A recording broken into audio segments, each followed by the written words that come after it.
हाय, hello, माझ्या सगळ्या YouTube बहीण भावाला नमस्ते. आज मी आपल्यासाठी बनवणार आहे खिम्याची रेसिपी. खिम्याचे भजे. हिरवी मिरची, लसूण, कोथिंबीर आणि जिरा आणि घरी दळलेलं डाळीचं बेसन पीठ याच्यापासून आपण आज बनवणार आहोत टेस्टी चवदार खिम्याचे भजे. यासाठी लागणारं साहित्य पहा. खिमा, हिरवी मिरची, कोथिंबीर, टमाटा, हळद, मीठ आणि बेसन पीठ, जिरा. हे पहा, मी अर्धा किलो खिमा घेतला आहे. 2-3 पाण्यात त्याला स्वच्छ धुवून घेतलं आहे. मिठाच्या पाण्यात देखील त्याला स्वच्छ धुवून घेतलं आहे. आणि कांदा, टमाटा, कोथिंबीर, मीठ, हळद लावून 5 मिनिट तसंच मॅग्नेट व्हायला ठेवलेलं आहे. मग 5 मिनिटानंतर शेगडी चालू केली, त्याच्यावर कुकर लावून ठेवलं आहे. आता कुकरच्या 2-3 शिट्ट्या आपल्याला होऊ द्यायच्या आहे. खिमा चांगला शिजला पाहिजे ना, कारण आपण खिम्याचे भजे बनवणार आहोत. हिरवी मिरची स्वच्छ धुवून घ्या. कोथिंबीर आणि लसूण हे मिठाच्या पाण्यात मी धुवून घेतलेले, कारण याच्यावर कसं केमिकल फवारणी केलेली असते. आणि जिरा. हे तिन्ही आपल्याला काय करायचं आहे, मिक्सरमध्ये ग्राइंड करून घ्यायचं आहे. कुठल्या प्रकारे आपल्याला बाजारातली कोणती ग्रीन चिली पेस्ट किंवा रेड चिली पेस्ट वापरायची नाही, कारण ते खूप दिवसाचं ठेवलेले असते, त्याची चव पण नसते. आपण एक घरी तयार केलेलं फ्रेश एकदम वाटण छान असतं, चवदार असतं. त्याची चवही चांगली असते, आपल्या आरोग्यासाठी पण ते चांगले. त्यात कुठल्याही प्रकारे केमिकल मिळवलेलं नसतं आहे ना. हे सगळं आपल्याला ग्राइंड करून घ्यायचं आहे. कुकरच्या 2-3 शिट्ट्या होऊ द्यायचे. खिम्याचं सगळं पाणी आटू द्यायचं आहे. आणि खिमा थंड झाला म्हणजे त्याला 5-10 मिनिट ठेवायचं आहे आपल्याला थंड व्हायला. मग एका भांड्यात बेसन पीठ घ्यायचं आहे.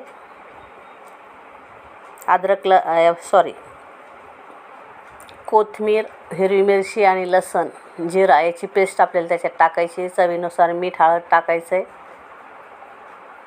आणि हे बॅटर व्यवस्थित चांगलं मिक्स करून घ्यायचं आहे.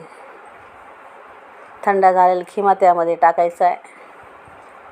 चांगले एकजीव होस तर आपल्याला त्याला मिक्स करायचं आहे. हा माझा पहिलाच ब्लॉग आहे. माझं तसं यूट्यूब चॅनल 6 महिन्यापासून आहे. माझ्या चॅनलला लाईक करा, शेअर करा, सबस्क्राईब करा आणि कमेंट करून मला सांगा तुम्हाला रेसिपी कशी वाटली. आपण जर बाहेरून कुठल्याही प्रकारे कोणतंही खाण्यासाठी वडापाव आणतो, भजी आणतो, कचोरी आणतो, समोसा आणतो, पण याला तेल चांगल्या प्रकारचं वापरत नाहीत. आणि त्याच तेलात तळून ते तेल पूर्ण काळं झालेलं असतं. आणि त्यात एक विषारी प्रकार त्याच्यात तयार होतो त्या तेलाचा. आणि ते आपल्या शरीरासाठी हानिकारक आहे. त्याने कोलेस्ट्रॉल पण वाढतो आपला.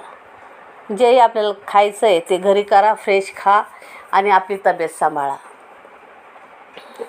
तर यासाठी मग आज आपण काय करणार आहोत, खिम्याचे चवदार, हिरव्या मिरची तिखट सरसरीत आणि कुरकुरीत आणि चवदार असे भजी करणार आहोत.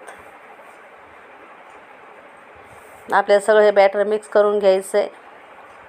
बॅटर मिक्स झाल्यावर आपल्याला 10-15 मिनिट 10-15 मिनिट तर आपल्याला तसंच झाकून ठेवायचं आहे.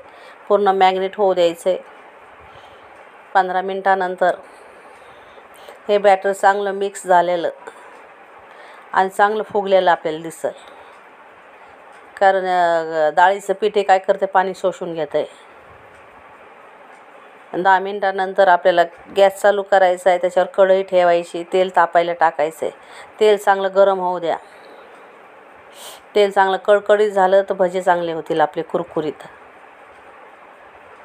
तेल जर असं गरम जर नाही झालं तर भजे खाली जाऊन तळाला जाऊन बसतील. ते तळता येणार नाहीत आपल्याला व्यवस्थित, कारण ते खाली चिटकून जातील. त्यासाठी तेल चांगलं कडक होऊ द्या. त्याच्यात भजे सोडा, म्हणजे ते भजे फुगून लगेच वर येतील आणि चांगल्या प्रकारे तळल्या जातील. चांगले लाल होऊसर आपल्याला तळू द्यायचे भजे. पहा आता पहा भाज्याचा किती सुंदर वास सुटला आहे. हिरव्या मिरचीचा खमंग असा वास, जिऱ्याचा खमंग असा वास,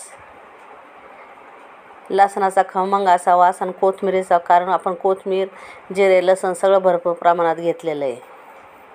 आणि विशेष म्हटले तर आपण लसणाच्या पाकळ्या काढलेल्या नाहीत,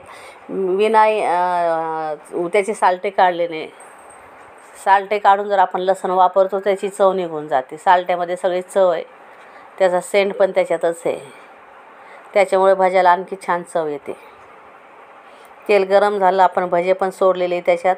आता भजे इतके सुंदर लालसर तयार होऊन तळून असे वर आलेले आहेत.